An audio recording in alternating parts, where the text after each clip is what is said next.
Bonsoir mes chers amis. Ce soir, je voudrais partager avec vous une réponse que j'ai donnée à un ami en ce qui concerne l'angoisse. L'angoisse de l'attente de quelque chose ou l'angoisse d'une tâche à faire et qu'on ne peut pas la réaliser comme on veut.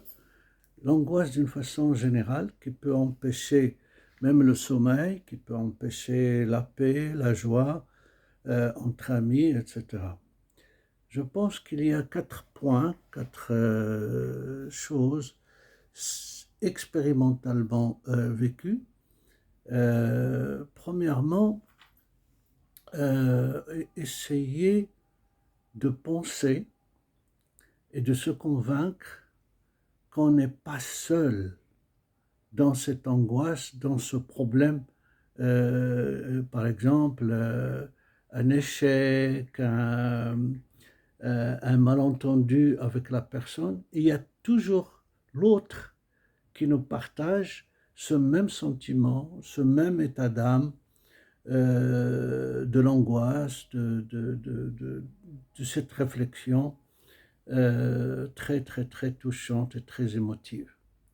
Donc, le fait de penser que l'autre, quel qu'il soit un membre familial, soit un étudiant, soit un ami, etc., surtout qui a une chose, un contact à partager avec nous en ce qui concerne cet objet d'angoisse. Et il faut que vous vous convainquiez que vous n'êtes pas le seul à porter la responsabilité de ce résultat ambigu qui va être que vous allez affronter, quel qu'il soit. Par exemple, l'angoisse d'un étudiant qui va passer un examen. Il pense qu'il est le seul qu'il va affronter son examen, sa vie. En principe, oui, mais en réalité, non. Il y a sa famille, il y a son père qui lui partage cette angoisse parce qu'il l'aime et il attend qu'il réussisse. Il y a son professeur qui est en train de réfléchir sur la question du sujet, etc., les notes, comment il va corriger, il y a le directeur, il y a plein de monde qui lui partage cette angoisse et cet abord de quelque chose qui aura un résultat peut-être différent de ce qu'on attend. Le fait de penser qu'il y a quelqu'un qui nous partage, qui nous partage cette situation angoissante, ça nous déstabilise le moi de son narcissisme. Parce que le narcissisme nous joue souvent des mauvais tours, qu'on est tout puissant, on peut régler tout, on peut tout réussir, on est infatigable, on est parfait. Alors, ça, c'est l'illusion. Et cette illusion est la source de l'angoisse. Parce qu'on est seul, on croit qu'on est seul dans cette situation.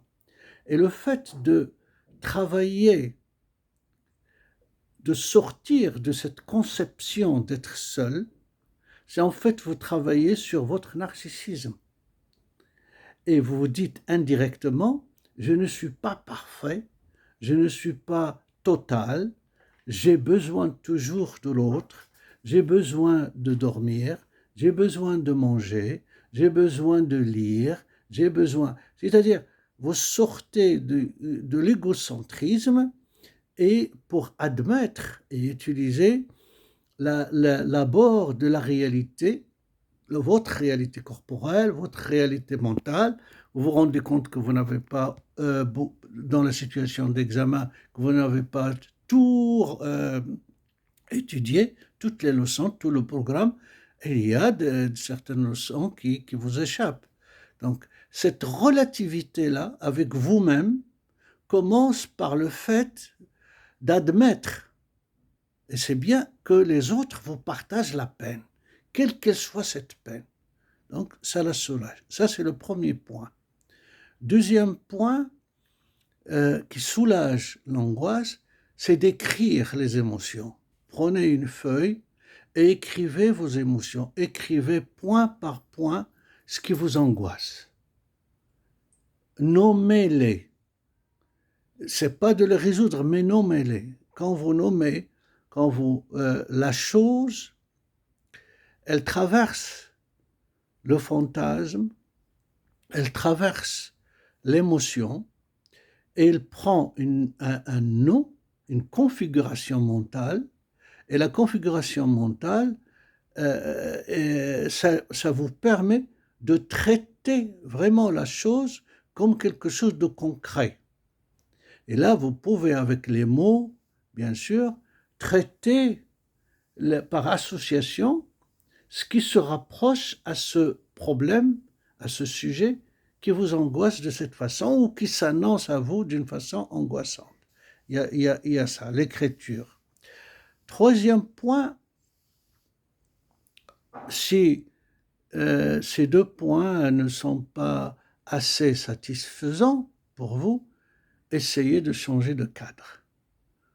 C'est-à-dire bouger, changer la chambre, aller prendre une douche, aller marcher, aller voir un ami, aller au cinéma, regarder un film. Il faut bouger. Il faut bouger parce que le mouvement est une façon facile entre guillemets, c'est-à-dire il a accès il transforme, si vous voulez, il donne accès au moi à traiter l'émotion, parce que l'émotion est tout le temps en mouvement. Et quand vous traduisez le mouvement émotionnel, les mouvements libidinal, si vous voulez, et pulsionnel en général, en une activité, ça prend un sens, ça se soulage, et ce mouvement-là, elle est créatif par essence, parce que vous donnez un sens et un aboutissement à la pulsion. Et ça, c'est le troisième point thérapeutique contre la domination de l'angoisse. Quatrième point que j'appelle, c'est le dhikr, la méditation, la prière, qui articule en fait toutes ces actions, s'articule sur une notion ou développe chez vous une notion psychique, bien sûr, qui s'appelle la foi. La foi, si vous voulez, c'est un champ psychique qui permet au moi, bien sûr, d'intégrer les valeurs en tant qu'idéal qui s'inscrivent dans la logique du moi, dans la réalisation de la réalité du moi qui est l'équilibre.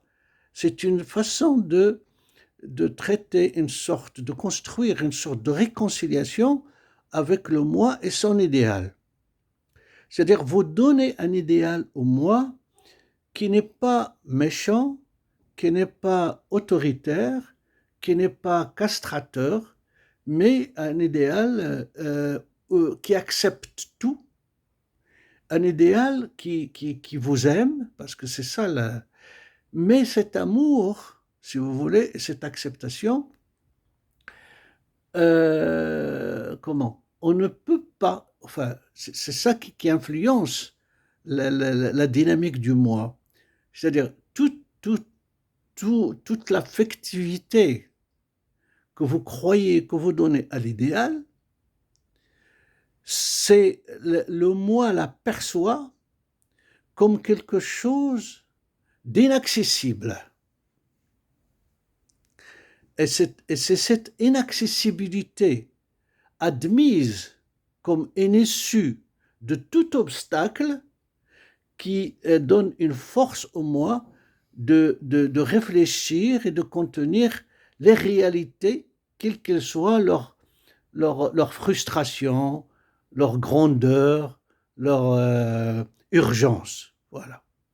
Ce mécanisme-là que j'ai appelé le foi, ça se travaille. La foi, ça se travaille. C'est pas de la naïveté, c'est pas ça relève beaucoup plutôt d'un développement d'une certaine spontanéité bien réfléchie. Donc, je continue la prochaine vidéo sur les rapports de la foi et de ces points, comment on peut les utiliser encore pour développer la créativité et non plus uniquement sortir de l'angoisse. Merci pour votre écoute et à la prochaine fois.